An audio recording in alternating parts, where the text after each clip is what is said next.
Ayan, good morning mga lods. Magluluto si auntie ng upo na may udong at saka sardinas. Ayan, ang ating mga sangkap. Upo, udong at saka sardinas. Tapos, lalagyan natin ng bawang at saka sibuyas. Yan, sibuyas sa Ilonggo. Hindi ko alam sa Tagalog. Ayan, igigisa na natin ang ating mga lamas. Tapos, ilagay na natin ang ating sardinas. Ayan. Ang sarap yan. Pagkain Pinoy.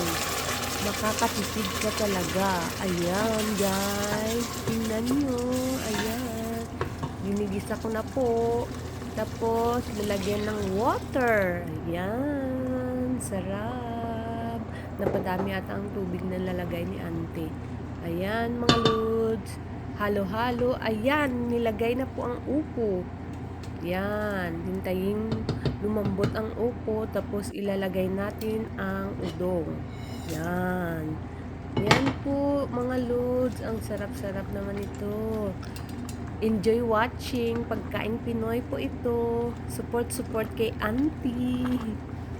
Luto-luto muna kasi walang magawa para sa hapunan. Ayan. Luto na po. Ayan. Gumukulo na. Ayan, mga lods. Ayan. Tingnan nyo. Malapit nang maluto. Ayan. Tikman na ni auntie kung masarap. Yan. Luto na po ang ating sardinas at udong.